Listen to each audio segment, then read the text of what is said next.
Cognitive independence. The biggest threat AI poses to your brain isn't replacement, it's dependency. Every time you outsource a decision, a first draft, or a thought to AI before attempting it yourself, you skip a mental rep. Muscles you don't use atrophy, so do cognitive ones. The fix is deliberate friction. Write the email yourself first. Outline the argument before you prompt anything. Attempt the problem before looking for the answer. Then use AI to critique what you produced, not to produce it for you. Studies show people who use AI to generate answers rather than check their own thinking score higher on tasks but understand less. They get the grade without learning the material. Over time, that gap compounds. You become dependent on a tool that has no stake in your growth. Your job is to keep your generative thinking sharp, not become a sophisticated copy-paste machine. Executive function. AI is eating the procedural layer of work. Drafting, editing, organizing, summarizing, formatting. All of it is being absorbed. What remains for humans is higher level. Planning, prioritizing, deciding, adapting. These are executive function skills, and almost every skill economists identify as future-proof maps directly onto them. The problem is, most people let AI handle the procedural work without ever upgrading to the strategic work. They use AI to save time and then spend that time doing nothing harder. That's how you get cognitively displaced. The people who thrive treat every saved hour as an opportunity to operate at a higher level. Strengthen working memory deliberately. Practice your adaptability by switching between domains. Build the habit of setting clear goals without external prompts. Executive function is not a soft skill anymore. It is the core human skill in an AI-saturated world. Critical thinking. AI predicts. It doesn't think. It synthesizes patterns from data and produces outputs that look like reasoning. Your ability to interrogate those outputs, spot where the logic breaks, identify what's missing, and make a judgment call is something AI can simulate but never truly replicate. The danger is that AI-generated answers are confident, coherent, and often wrong in ways that are hard to detect unless you already know the subject well. That's why you need to develop your own analytical muscle, not borrow it from AI. Practice first principles thinking. Break problems down to their fundamental truths before reasoning back up. Engage with perspectives that challenge your own. Ask why and what if constantly. Play strategy games. Read primary sources. The goal is not to distrust AI, but to be the person in the room who can tell when it's wrong. AI's weaknesses. AI can mimic empathy. It can produce words that sound warm and supportive, but it feels nothing. It has no stakes in the conversation, no lived experience, no body that registers fear or grief or love. Emotional intelligence, the ability to read people, navigate tension, regulate your own responses, and build genuine trust, is a deeply human capacity becoming more valuable as AI makes cognitive tasks cheaper. Leadership runs on it. Great relationships are built on it. Conflict resolution depends on it. The risk is that as AI makes it easier to communicate without real emotional effort, people stop developing the skill entirely. Interactions get frictionless and shallow. You can outsource the words. You cannot outsource the relationship. Double down on the human stuff that requires you to actually be present. Brain default. There is a network inside your brain that activates when you do nothing. No tasks, no inputs, no scrolling.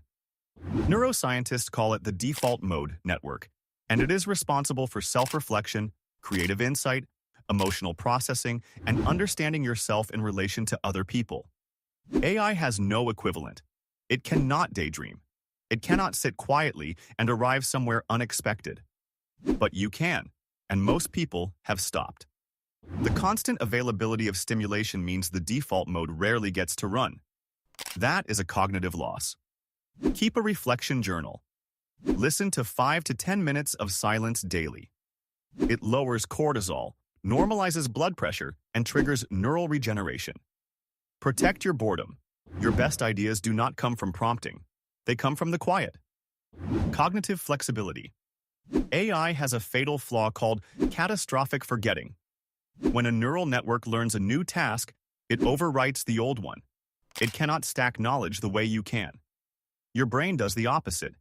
It reuses existing cognitive frameworks across completely different domains, snapping them together like building blocks to solve new problems. That is a structural advantage, and most people never exploit it.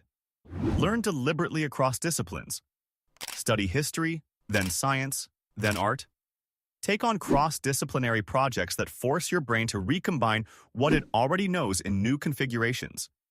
Every domain you add makes every other domain more powerful. AI resets, whereas you compound. Deep expertise. Going broad but never deep is one of the most dangerous habits AI enables.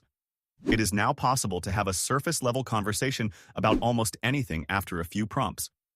But surface knowledge is fragile. It collapses under real-world pressure. Deep expertise, built through years of immersion, failure, and refinement, allows you to operate independently when the stakes are high. The goal is not to avoid AI when learning. It is to use AI as a sparring partner rather than a teacher. Ask it to challenge your thinking, not deliver the answer. Use it to surface what you don't know, not to replace the process of knowing. Every domain you go deep in becomes a permanent cognitive asset. No model can take that from you because they trained on it. You lived through it. Attention protection. AI-powered apps and feeds are increasingly optimized to capture and fragment your attention. Every notification and infinite scroll is tuned to keep you in a shallow, reactive state. That same state makes you a poor thinker. Deep focus, the ability to sit with a difficult problem for an extended period without distraction, is becoming rarer exactly as AI makes shallow work easier. The people who can still think deeply, who can lock in for 2 uninterrupted hours on a hard problem, are operating at a level most people have lost. Build deliberate focus sessions into your day. Treat your attention as a finite resource, because it is. Regularly challenge yourself with tasks that require sustained mental effort and no AI assist. The discomfort is the point. Embrace uncertainty. AI gives instant answers. Type a question, and within seconds you have a confident, organized response. That convenience is conditioning people to be intolerant of not knowing. But the ability to sit with an open question, hold ambiguity, and resist premature conclusions is one of the most powerful cognitive skills that exists. The greatest thinkers in history weren't fast. They were comfortable being uncertain for longer than most people could stand. That discomfort is where insight lives. When you collapse every question into an immediate AI answer, you short-circuit the process. You stop noticing the interesting edges of a problem. You stop forming your own intuitions.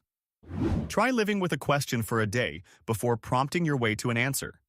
Let your subconscious work on it. The resistance you feel is exactly the workout you need. Embodied skills. The brain is not a floating processor. It is integrated with your body in ways that pure cognitive work can never access. Learning a physical skill, an instrument, a martial art, a craft, builds neural pathways that abstract learning doesn't touch. Spatial reasoning. Fine motor integration. Pattern recognition through the body, not just the mind. Physical mastery also builds a kind of confidence and resilience that purely digital achievement cannot replicate. And it is the one domain AI will never inhabit. It cannot practice with you. It cannot feel the feedback. It cannot develop the muscle memory.